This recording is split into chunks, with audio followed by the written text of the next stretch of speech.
morning, everyone, and welcome to the podcast.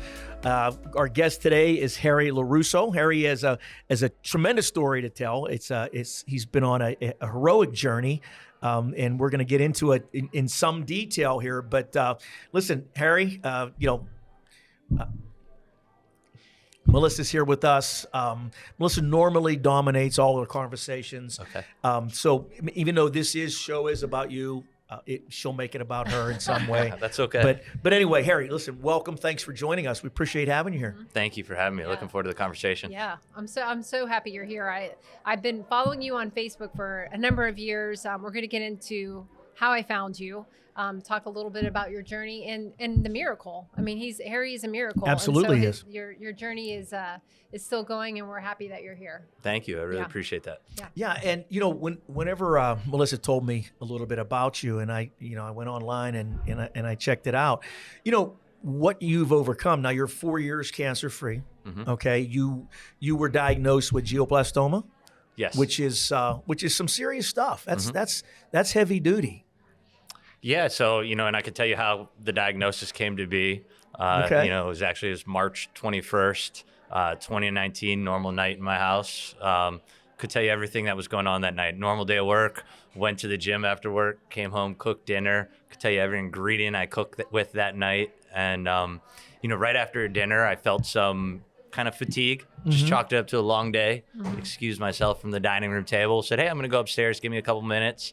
It's funny, I remember going up the stairs and celebrating, like, yes, I got out of cleanup. I don't have to clean up dinner. And, I get upstairs and that fatigue started to slowly kind of turn to nausea. Okay. And, I knew I needed to get to the restroom of our home. And in the moment, I couldn't recall where the bathroom was in the house that we've owned for 5 years.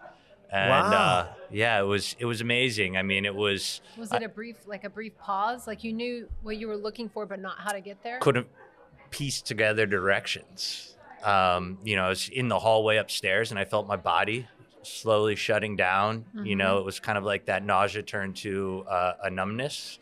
And I knew something more severe than food poisoning was going on. And honestly, that's what I thought. I'm like, oh man, did I give myself food poisoning? And, I went out to kind of like voice out, call my wife's name, and I couldn't get the words out. So thankfully, by the time I slowly went to the ground, she heard me and came upstairs and had no idea, equally what was going on. Keep in mind, to this point, I've been healthy my entire life. I was going to say you had no symptoms, no warning, nothing like that. Normal. No, nothing really my entire life more than the common cold. Mm-hmm. And she came upstairs, found me. Eventually this episode will be diagnosed as a seizure. But she got me into the car and got me over to the closest ER. Mm-hmm. It was amazing. And I remember every single detail from that night. And in most cases, in most seizures, you black out. You lose consciousness. I'm so grateful that I didn't, because I have the recollection of this episode. And it's a vivid memory. You can tell just the way you're sharing it. Every detail. Through the car, you remember all of that. So pouring rain in the car, gets me to the ER. No one would help her. She put me into a wheelchair, got me up the ramp on her own into the ER. And, the common theme with this diagnosis specifically, and a lot of the people we've talked to who have gone through it, is everything moves so fast. Mm-hmm. And we were in that position, right? At that moment, everything was really moving incredibly fast. Before you knew it, I was on a table in the ER. They said, hey, we fear it's a brain tumor. We don't know how severe. We're going to get you into a scan. Mm-hmm. Put me in a scan, confirmed it was a brain tumor. Asked my wife, hey, can we go into a biopsy? We want to figure out, the grade. And hours later, I was diagnosed with a grade 4 brain tumor, which is a glioblastoma. It's an incurable cancer. Good heavens. So they did the biopsy that night as well? They did. Okay. Yeah. Yeah, at that point, it rolled into the next day because I came in, after dinner, late hours. So it was kind of an early morning biopsy for confirmation. And you, like probably most people listening, had never heard of a GBM. That's what they will, right? So Up until that night. It's amazing. I'm young. I was 33 at the time. I stay pretty in tune with what's going on. And I think it's, one of the most fascinating things about this diagnosis for me is it was the first time I ever heard the word was when I was being diagnosed with it. And, my wife and I, and well, I'm sure we'll get into this, but have really committed our lives to raising awareness around the glioblastoma community, because there's no reason why I heard that word for the first time while being diagnosed with it. Right. And two, absolutely, I get it. the first thing you do is Google it. And when you Google something like glioblastoma, I'm sure you have, nothing positive comes up. Right. It's devastating. Right. It's like the worst thing you can do, but you have to do it. You have to. Right. Because there's really no dialogue, no communication. And until we got deeper into the GBM community and kind of inserted ourselves to help raise awareness, help bring hope, there's not a lot of positivity out there related to the disease. Wow. Which is really, we're about to get into more, was the birth of the Outlier Fund. Correct. Yeah. I don't know if you want to go there first or talk about what happened after the biopsy and what led to 4 years cancer-free now. Sure. Well, I'll tell you. So I was laying in this hospital, in the hospital bed, and the doctor comes in and he says, hey, so I want to tell you, you have glioblastoma. It's a grade 4 brain tumor. And I said, okay, no problem. What's remission look like? And, he looked me in the eyes. He said, there's no such thing. And I said, okay, well, what's my goal? What's my goal of being diagnosed with this then if there's no such thing as remission? And he said, you need to live long enough to see a cure. And at that point, I'm not one to kind of sit back and not do anything. And, probably a day later, I had a conversation with someone who's played a big role in my life. And he did the first thing that I did. He Googled glioblastoma. He saw that the average life expectancy is 12 to 15 months. There's a pause on the phone. And he said, you know what you need to be? You need to be an outlier. And I found so much hope in that my wife and I immediately got the name the Outlier Fund. That's where it came from. Sure. Started raising hope and awareness, for this community. And, I'll tell you one more piece that actually happened in the hospital that night.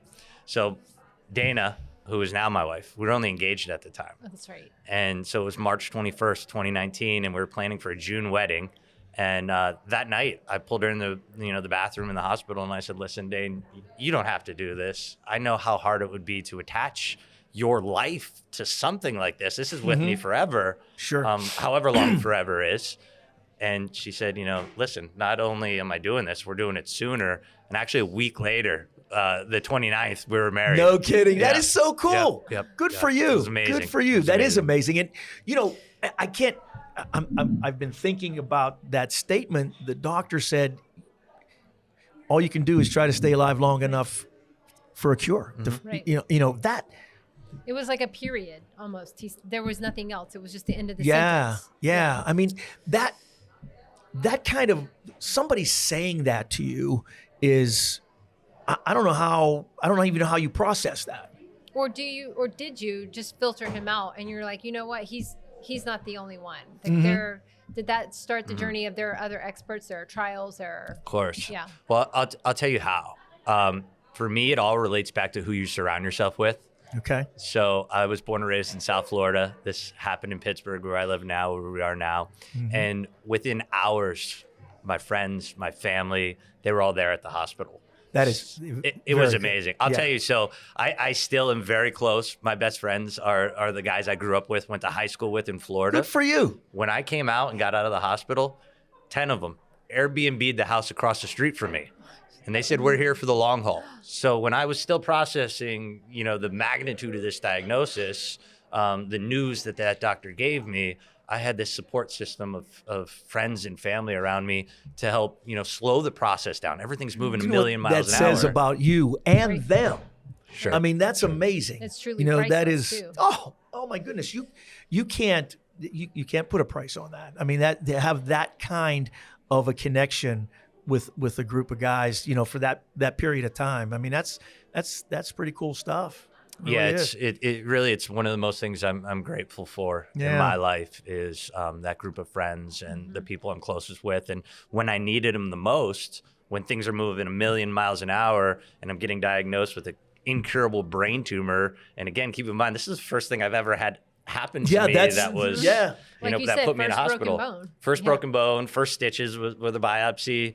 And there were a lot of crucial decisions that needed to be made. And, now that I'm, years in, I understand how important it is early on in those first few days to make decisions like when to have surgery, where to have surgery, where to get the tumor removed, who to team up with from a surgeon, what trial to find and get into. And, having them there. And I'll tell you, honestly, one of the best decisions, and I'm very open about this, eventually, because I did get into an aggressive trial, and we threw the kitchen sink at the diagnosis. I'm talking chemo, radiation, immune therapy, deep resection to get the tumor out, including a virus that was implemented to go after remaining cancer cells.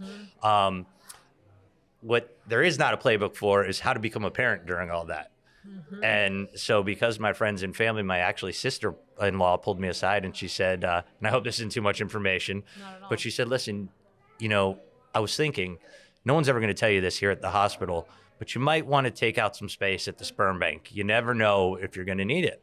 And I said, wow, at 33, that's the last place I thought I would be. That's taking exactly out right. space. But thank God somebody had the guts, the wherewithal to say that to you. That's right. 2 years later, we welcomed Wiley Lorusso, my son. That is so cool. Via IUI. Congratulations. Yeah, that is. Thank you. Another I mean, you are blessed, young man. I mean, just even your wife to do what you just described in that moment. She had to be terrified. Huge sacrifice. Right? I mean, she had to be terrified, but she focused on you. She focused on you and the two of you, she didn't think, oh my God, me. That's wow. I would love to meet her because that is courage. That right there is courage. She's incredible. And she's essentially the co-founder of the Outlier Fund. She you is. guys operate together. We work it together. She really leads the day to day. My wife is I get a lot of focus for being showing strength throughout this diagnosis. She's the strong one by far. Yeah. I mean, she cares. She is our home.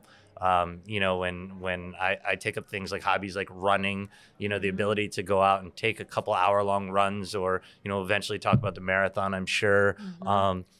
Focusing on she took an amazing new role, a new job from the hospital. She interviewed and accepted the position while I was hooked up to the machine taking on immune therapy. And the thing about her that's amazing is it's very easy to step back and maybe settle during a diagnosis like this. Hey, we're just going to shut down. We're going to stay home. She pushed it. We're traveling. We're going on a honeymoon. We're getting married twice. We got married twice during the diagnosis. There was no letting me settle. You're cleaning up this and you're working here and you're getting back to work. You're driving again. When we questioned if I was ever going to drive again. Yeah. And, I would not be here participating in this discussion with you if it wasn't for her. Wow. So can I go back to the actual tumor? How long after your diagnosis were they able to remove it? Had you already started some of the chemo and radiation? So I'll tell you, and it's one of the things that I will scream from the mountaintops now that I've spent so much time around this community. One of the worst things you could do when it comes to a diagnosis like glioblastoma is rush into surgery. I don't want to overstep, but there's a lot of surgeons that get paid to cut. And, if you go right into surgery, you could rule yourself out of certain trials that begin with the surgery. And just as a side note, that's also if you even qualify for surgery, right? Sometimes they can look at a diagnosis and say it's inoperable. Based off of your MRI, where the tumor's located, what kind of deficits would come out of a surgery. For me, I knew I wanted to be part of a trial. Being incredibly young, I was 33 at the time. The average age of diagnosis for glioblastoma is 64. So I said, find me something aggressive. Put me in a place that we're going to really get after it. And I treat it like it was an interview process. I truly believe that the most important part of treatment is the surgery. Give me an aggressive surgeon who will take as much of that tumor out as possible. Right. And to this day, I still have a relationship with my surgeon. And it was Pittsburgh that you had the surgery? So I'll tell you, we looked everywhere. We treated it like it was an interview process. We had a spreadsheet. Our little team, it was my mother, my wife, my sister-in-law. We had this interview process lined up where we screened surgeons all over the country. And we ended up, we were willing to go anywhere for the best care. And we interviewed Nduka Moncular. He was a surgeon here at UPMC. And we sat down with him. And when he left the room, we looked around, my wife, my sister-in-law, my mother, and we said, that's the guy. That's the person that we trust to remove this tumor and give me the best chance of having the longest life post-diagnosis. Sure. And best decision I ever made related to this disease. He was absolutely fantastic, and I believe he saved my life. It's amazing. Wow. It's also amazing. This will tie into the Outlier Fund. It's amazing that you have options for some of those trials that you went through, and they're so aggressive now, developing even higher level trials too that people who are diagnosed can participate in. Let me tell you something incredible. So UPMC qualified for this trial, let's call it on a Tuesday. And their idea was like, hey, let's just take it, put it on the shelf, and hope eventually a candidate walks in that fits this, because it's an aggressive trial. I walked in 2 days later, and it was approved. And they said, everything happens for a reason. That's amazing. I think to this point, the trial is now closed, but there's been maybe 2 people other than myself on this trial. And I was incredibly fortunate to come in when I did and enroll, and it started at surgery, and I went through, of course, radiation, immune therapy, chemotherapy, and a commitment to brain scans every 8 weeks for the remainder of my life. Yes. So how do you, and this is important to me because I've experienced this with my father. How important do you think now, looking back, that your overall good health and physicality played how big of a role once you were diagnosed and you were going through this post-seizure and you're going through all this? You had said you were very healthy. You were athletic. You were an athlete your whole life. How do you think that played into it?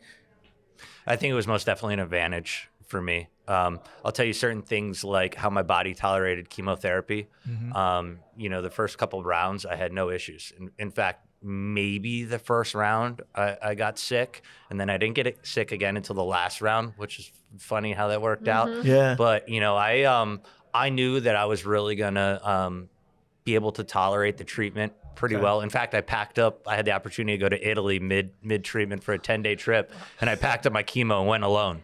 And did a 10-day tour of Tuscany. I was shocked that somehow my wife didn't come with me for that, but and brought it with me. And I handled treatment very well and rehab. Where my tumor was located, I really had a hard time getting my brain, hands, and feet to all work together again on the same page.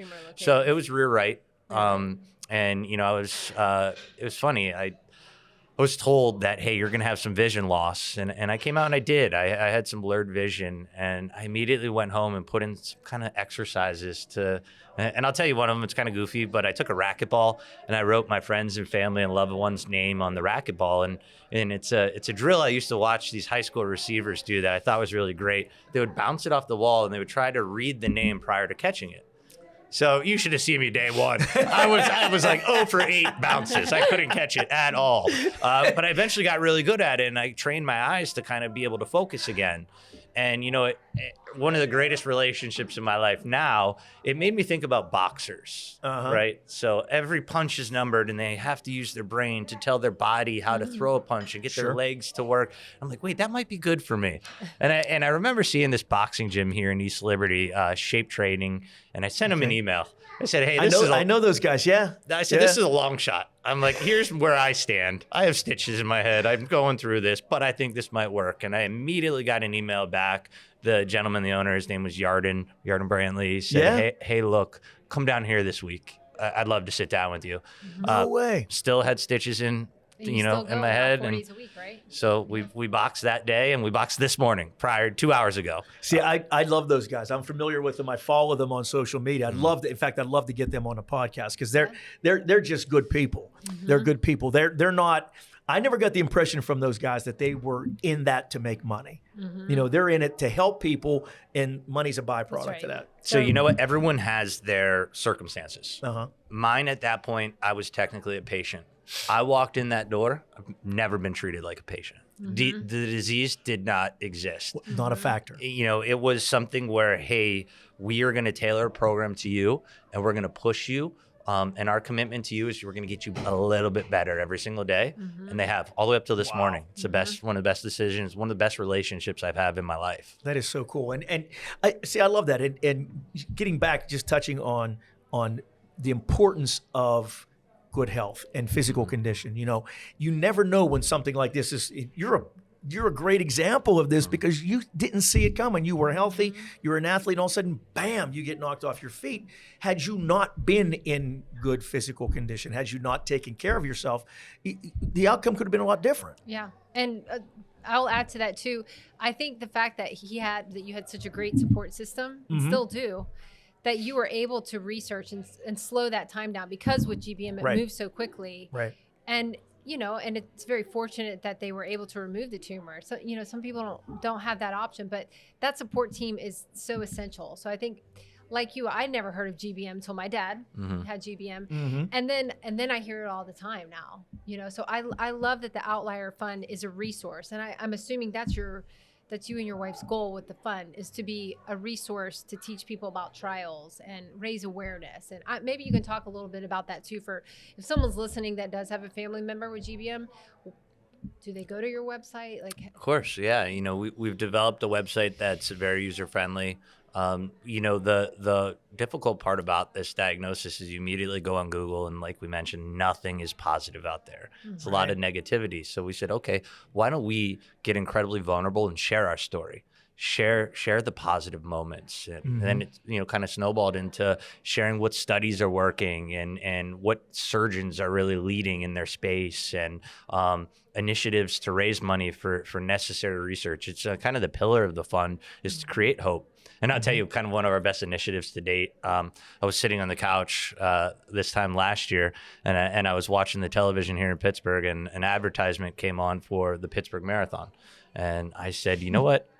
I'm going to run that. And my wife started laughing. I'm not a runner at all. And you've never only have you never ran a marathon, but you never ran, period. No, I don't run down the street. I don't run anywhere. And she said maybe the 5K. And I said, no, I'm going to run the full. And she said, how about, can I talk you into the half? I said, I'm running the full marathon. It's in May. And May happens to be Brain Cancer Awareness Month. Right. This, beyond what the 26.2 miles will do for me, this could be a great platform to raise some awareness. And you made the Outlier Fund an official charity, right? We worked so hard to become, in our first year of the marathon, to become an official gold level charity of the marathon. Because the marathon has different levels of right. Yeah. So, and I'll tell you, here's the funny thing. They gave me, hey, you need to raise X amount of dollars. I said, no problem. I'll raise that money. They said, you need to go find this many runners. I go, that's going to be hard. I don't know any runners.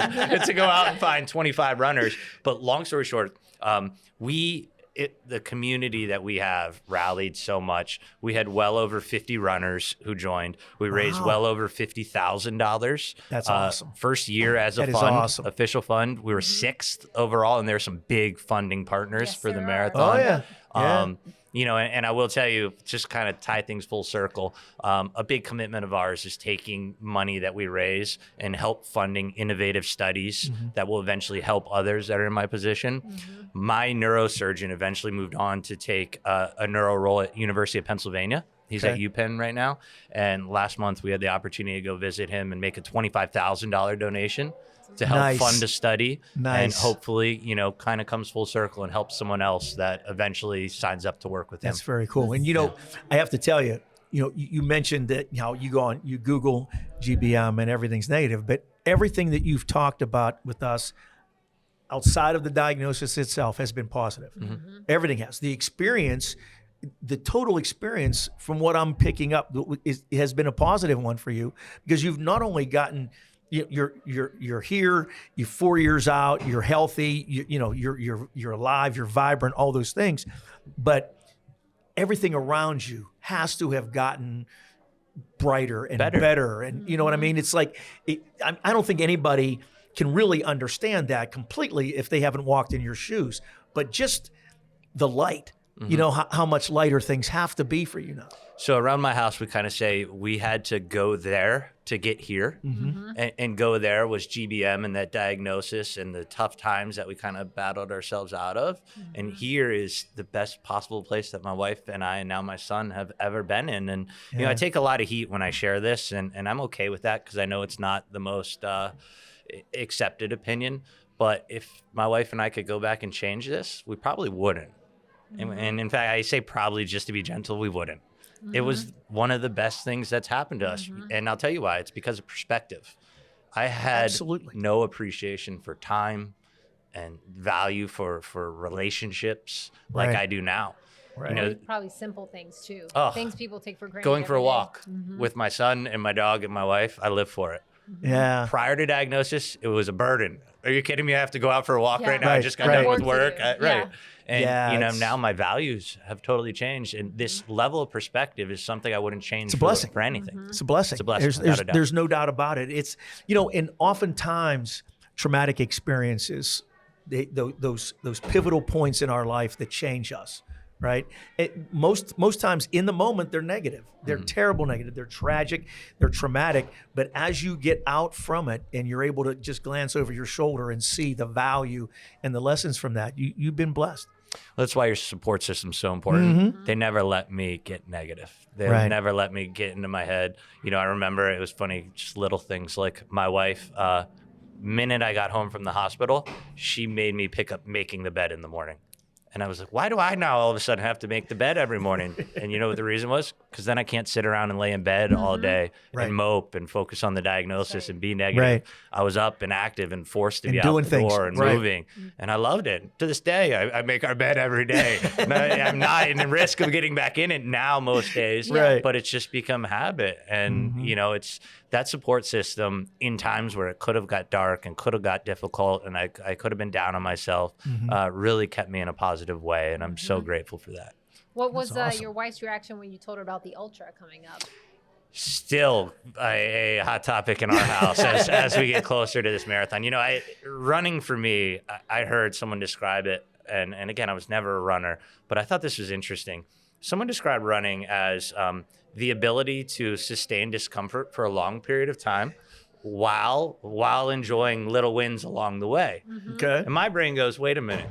That sounds so much like cancer treatment. A little parallel there. Cancer treatment is for me, it's been a long process of not being comfortable, but taking time to focus on little wins like getting married, having a child, you know, celebrating with my friends and family, traveling, doing things that I was told on, driving, little things like they say, going things back to work. You didn't think you'd ever be able to do again. Never do again. Right. And celebrating those wins. So after I finished, I did the Pittsburgh Marathon a little over 3 hours. I was not there to set any records, but it's still a respectable time. Thank you. Yeah. And someone reached out to me and said, hey, I'm training for a 50K ultra marathon trail run through the hills of the Blue Ridge Mountains. It's weeks before this Pittsburgh Marathon this year. He's like, you got to do it with me.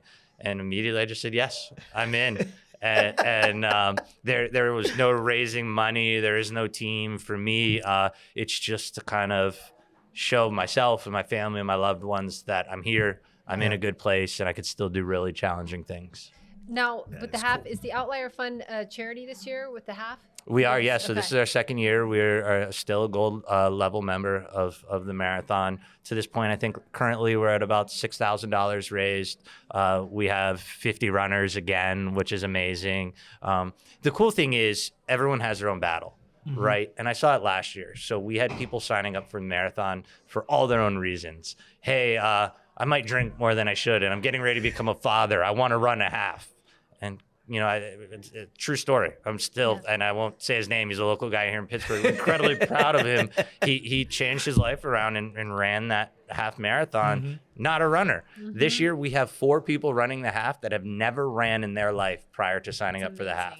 And they're all going through certain deaths in the family, becoming parents, wanting to change bad habits. And, you know, this has been such a platform for us to bring people together and create positivity. And we celebrate right after the marathon. It's always a great weekend for us. Yeah. Wow. That is so cool. That is so cool.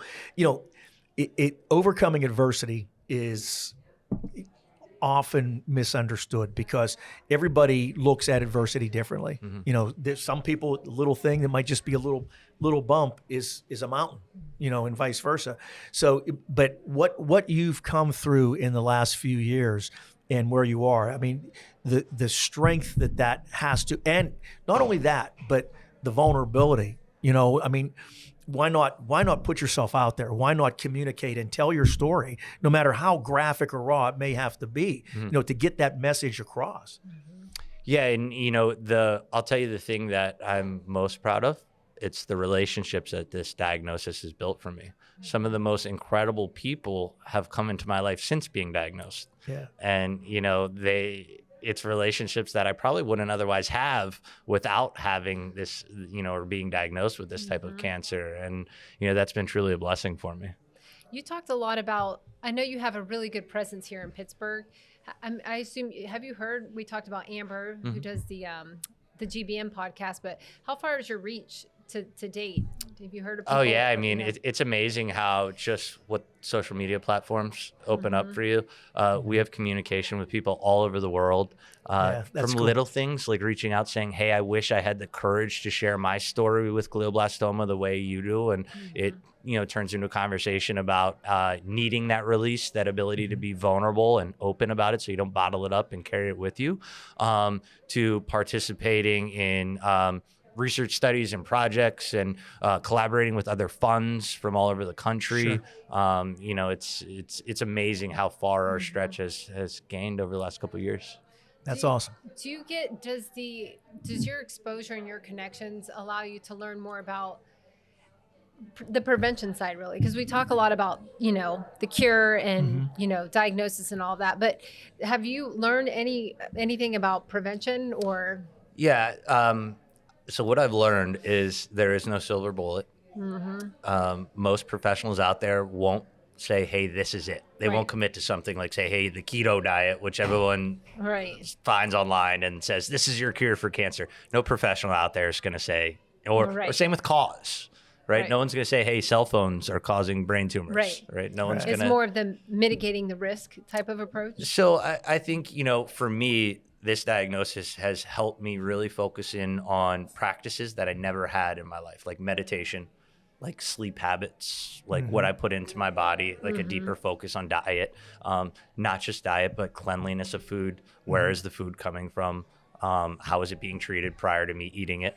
And, I'm very selective with how I eat now, what I put into my body, even certain products like toothpaste, right? It forced me to think about what are the closest things to my brain on a daily basis, shampoo, toothpaste. There you go. So,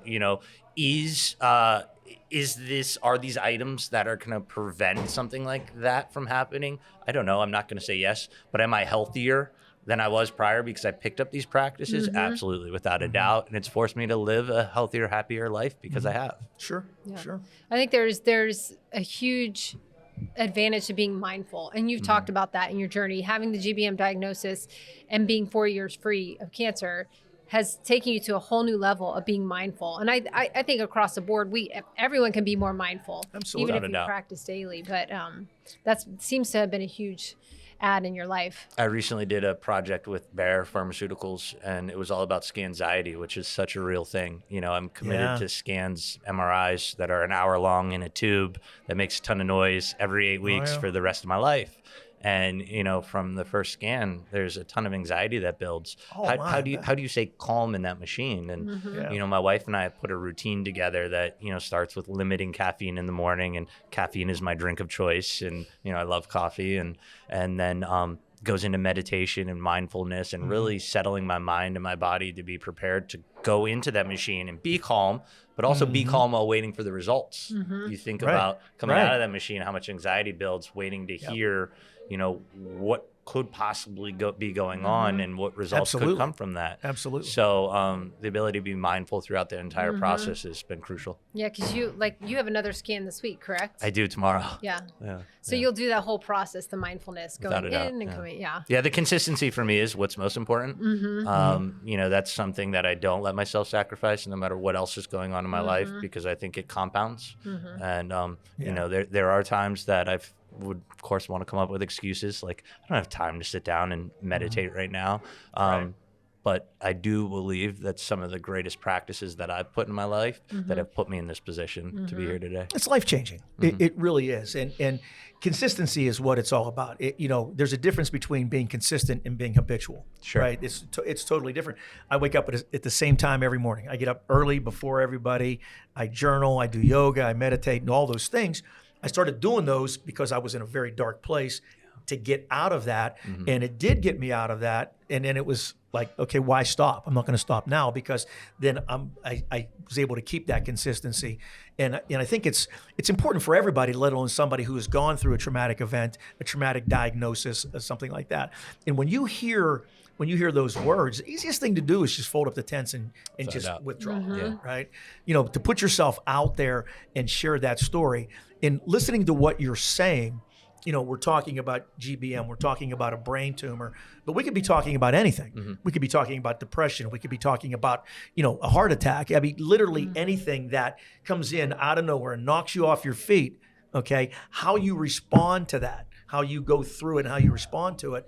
I mean, your story, anybody can relate to that story that has had that traumatic pivot point on their journey. Can we touch on journaling really quick? Absolutely. That's much like my thing. All right, let's talk about that, because my entire life, if you would have told me to journal, I would have laughed at you, right? I would have said, absolutely not, get out of here, no way. So when I got home the first day from the hospital, I took a little notebook and I went down to my local coffee shop, just got some time by myself, and I wrote down some feelings, some thoughts. Every morning from that day, I've journaled, and I've treated it. It's funny, I'm just thinking about it because today I transitioned in my 12th notebook.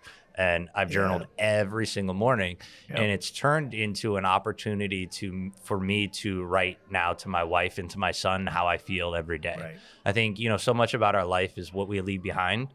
Absolutely. And I think about, I think about the depth of kind of my wife. I know she wants to know more. What's going on in my mind, related to where I am with this diagnosis, but also everyday things that I might not share.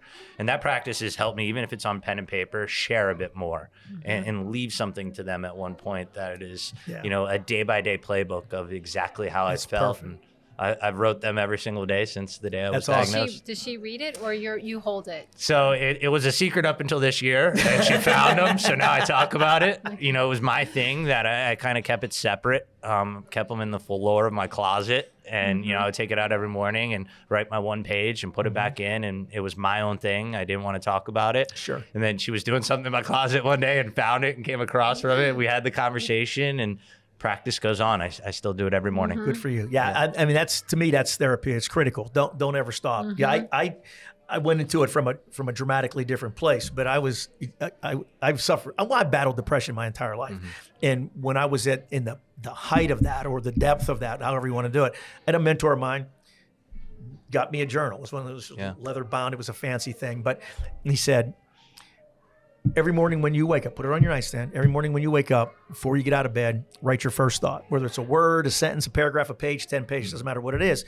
Write it down, because that's the purest thought you'll have all day, right? That's coming straight from your heart. That's what's on your heart. So, and then put it away and go about your day. And when you go to bed at night, open it up and read what you wrote.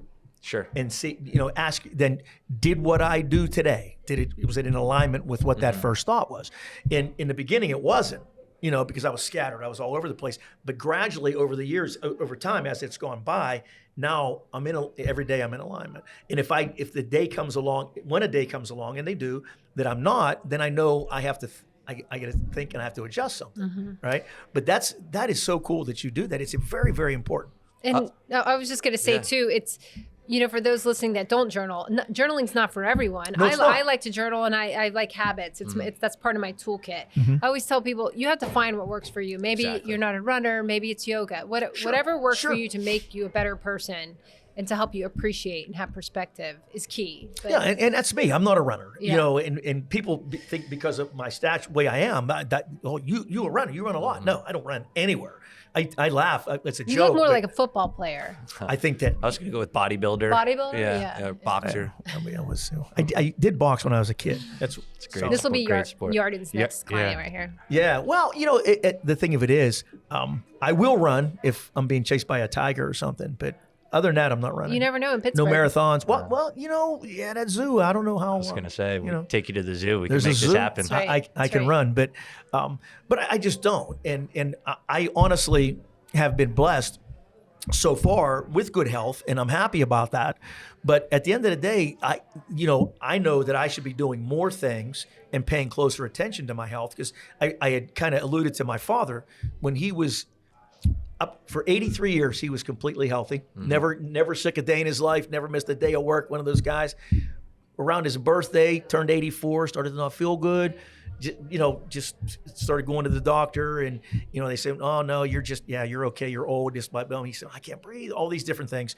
Ultimately, he was diagnosed with cancer, and there was nothing they could do for him at that point because of his general overall health. Sure. Right. So his oncologist told me, he said, if I tried to treat your father for the cancer, I'd kill him before the cancer did. Right. So it was just one of those things. So that's when really kind of the importance between my wife and that of just taking better care of myself and I'm not going to go out and run a marathon, right? Not anytime soon anyway, because I have no plans to. We'll get him for the half next year. Okay. Just or the 5K. For the 5K. Hey, listen, right now I feel as healthy as I have it's 63 as I did when I was 33. You know what that does too, and I realize this, and sometimes people hear this and think it's selfish, but making yourself your top priority, I never did that before. Right. My top priority was the people around me. It was work. Yes. And until this diagnosis happened, I started making myself the top priority. And please, I mean, I don't want that to come off selfish at all. I don't. Because It's okay to be selfish. I don't think it is. being selfish with your own health and mental well-being. That's okay. I agree. Because frankly, I can't be the best version of a friend that I want to be, or a husband, or a father, if I'm not in the best place I can be. 100%. I'm the best Absolutely. version I mean, of myself. it's the airplane on the mask. I mean, the mask on the airplane. right? Yeah. You're right. It's true. I mean, No, it's absolutely true, and I think it goes to everything. It's impossible to love somebody, to truly love somebody, if you don't love yourself. You have to. You can't have one without the other. You could try. You could you can be superficial, but it's not true. And I would argue, in my case specifically, I don't think I've loved as deep as I do prior to being diagnosed. I believe that. I really didn't know what love was. Right. And, I thought I loved my wife, but not in the way I love her right now. Right. Or, I thought I loved the way certain foods taste or the way certain places look or smell or experiences are. And I thought, oh, I love that. I think I kind of threw the word love around a lot until I had this, and it made me really focus in on, like, what does love mean? Yeah. I love so many things right now, like more things than I've ever loved before in a deeper way than I ever did. That word has to have taken on a different meaning Without a for doubt. you. also and because I just cut you off. Sorry, No, I was go going to ahead. say because he also Like that's the first time that's ever experienced happened. Love. I know I like to cut people off, but No, go for he it. also experienced a type of love because those people loved you different than they did before. I mean, they always loved you. Your family always loved you, but we express love in different ways. And for your friends to come in and just they were your safety net. The whole time. It's a different kind of love. But even unique things that could be like burdens for some people. Like I'm a young father. I have some friends who are young fathers, and they're like, I hate bath time. I'm like, man, I love bath time. Get me in there with my buddy. It's like playtime for us. We're hanging out. I don't miss bath time. Right. And that's things like that.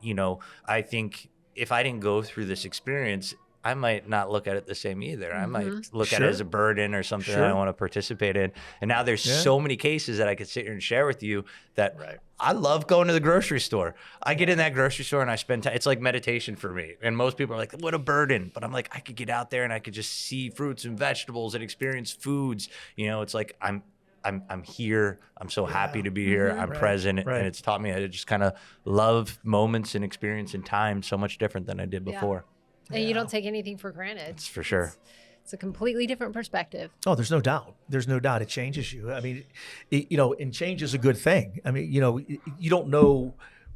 Have you ever thought about where at 38 now, from 33 to 38, this journey? Have you ever thought, what would be different had this not happened? Had this diagnosis not happened to me? Do you feel that you would be in a different place at 38? Do you think things would have taken place differently? What are your thoughts on that? Without a doubt. And the interesting thing is I could still say I don't know where I would be. We really didn't have any direction. We had this idea of what, my wife and I, when we were still dating, we were like, oh, we want to be this. We want to have this home in this neighborhood. And, I think a lot of it was a little bit superficial, which, tends to now mean a lot less than it did before. But, what really accelerated that process for us was this diagnosis. Yeah. It took us to a place where, we were able to get to, as a family, where we wanted to be. We wanted to become parents. We wanted to make certain career changes that we're like, we'll always have time for that. I'm always going to have time to change my profession or to travel, to have a baby. Later. We'll do that later. There'll be time for that down the road. But instead, it accelerated everything, and I'm so grateful that it did. I don't even spend time to think about anymore where I would be if this didn't happen. So much of my life is focusing on being present, and that's just in the moment. Okay, I'm going to ask you a tough question, and if you don't want to answer it, just say so. We'll cut it out. But here's the thing: you have this diagnosis, and the doctor, like you said, that powerful statement. He looked you in the eye and he said, you have to live long enough to find a cure. Okay. So when you think about, I remember being 30. I have, my children are your age. Okay. And I remember being that age and not even thinking about, now I'm 63, right? When I was 40, I couldn't imagine being 60, let alone 70 or 80. Do you look at that differently? Are you confident that you will be here in your heart of hearts? Are you confident that you will be here when you're my age? So much of my focus is on what I'm doing now to eventually get to that point, right? Be here, be now, be present, focus on what you think, what I can do to eventually reach that age. And I'll tell you something that really set in early. I knew for certain I wanted to give this diagnosis a run for its money. When I heard 12 to 15 months, I said no chance. You're a fighter, dude. I mean, listen, you're a fighter. That number didn't even sit with me. I said I'm not even going to think that way. But I knew I needed to have a finish line. I knew I needed to have something out there that I really wanted to focus on and say, one day, if I cross that finish line, if I hit that vision, that moment, I made it. Yeah. Right? Yeah. And for me, that's becoming a grandparent. Right? Because think about Look at you, man. Well, there you go. Think about this. Yeah. I have this vision. I had it in the hospital, and I wasn't even a parent at the time. I had this thought that if I live long enough to be a grandparent, that means I raised a healthy, happy young man, or hopefully there's a second one sometime soon, that had a really great, healthy life of their own. And met their person that they're meant to be with, and had a child, and made me a grandparent, and I got to experience that. If I could live from this point to that point, I made it. I did something really special, and that's what I focus on. That's beautiful. Listen, this, Melissa and I have talked about this, and Nick as well. I've always been amazed at, there have been people that have come into my life for a minute, for a blink, right? And have had a profound impact on me and the way I see things, and not only the way I see life, but the way I see myself and I carry myself. And I'm a grandparent. My wife and I, it's a second marriage for both of us. I have 6 grandchildren. She has 6, so we have 12 grandchildren together. And I've always taken being a grandpa is very, very cool. Right, being a grandfather is like the coolest thing ever. My dad actually used to joke. He said if he knew how much fun grandkids were, he'd have had them first. Right? That's amazing. But I will tell you, sitting here talking with you, what you just said to me, I will never look at this role the same ever again. Good. And I thank you for that. Of course, thank you. I thank you for that, because those wake up calls, that's powerful. That is powerful. When you said that, it hit me right there. Just like. Hit me right there. So that I'll never look at being a grandpa the same again. I think about the first time I held my son and the smile that it put on my face and how happy it made me, and to be able to experience that with him. Yeah. When he holds his child for the first time, for me to be there. You're going to be there. That's everything. You're going to be there. And listen, talking with you, I have no doubt you're going to be there. I have no doubt you're going to be there. And I see you when they do find a cure for this, you're going to be standing right there next to them. Right. Whoever does it, whoever announces it, you're going to be right there. I have no doubt of it. It's funny. We had that conversation recently with, we made a really great donation, And, for us as a fund, and we've been able to be really successful and raise a ton of money, but it's quantifying where this money could go and what kind of impact it could make. And don't get me wrong, early on, we made some poor donation decisions. And, I think everyone goes through that. Sure. Right. And so, but I made a donation recently, and I stood next to this surgeon who said, one day I want to be on stage with you and say, hey, we made it. We did this. We did That's something awesome. special together. We'll be clapping in the audience when that Absolutely. happens. Absolutely. Yeah, I think, for me, it's pretty simple. Focus on, in your life, what matters the most. The people around you, the relationships you have, the time you have to experience life. I think so often we get caught up in whether it's, maybe the less important things like work or schedules or being busy. And it's okay to slow down. It's okay to experience every moment, every second, and find the value in that. Life-changing moment for me has given me that perspective. And if I can continue to influence others to look at their lives that way, I'm going to. So it's a grim disease. It comes with some, terrible statistics. But there's a lot of hope out there if you look for it. Yep. Hope's what it's all about. Absolutely. What it's all about. Well, you're doing that, young man. You've impacted us, and we're so thankful. Melissa, thank you so much for making this connection, and let's keep the connection going forward. Anything that we can do to help you and the Outlier Fund. And do you want to go ahead and tell us what's your email address for the? Yeah, well, so on all social media, we're the Outlier Fund. You can find us on Facebook, Twitter, Instagram. Email is theoutlierfund@gmail. Okay. Reach out on social. It's really easy. That's kind of the most of our dialogue comes through there. Yeah. And we can cheer for you at the marathon, the half marathon. Absolutely. Pittsburgh Marathon. Right now we've raised a really good amount of money. Every dollar that we raise goes to research to just kind of help us get closer to finding a cure. Maybe I'll be chasing you during the half. I love it. Or I'll be chasing you. Who knows? Oh, she's pretty quick. We'll be looking for each other. Excited for it. Listen, thank you so much for joining us. This was fantastic. I appreciate you. Of course. Thanks for having me. Right. Thank you so much for having me. Yeah.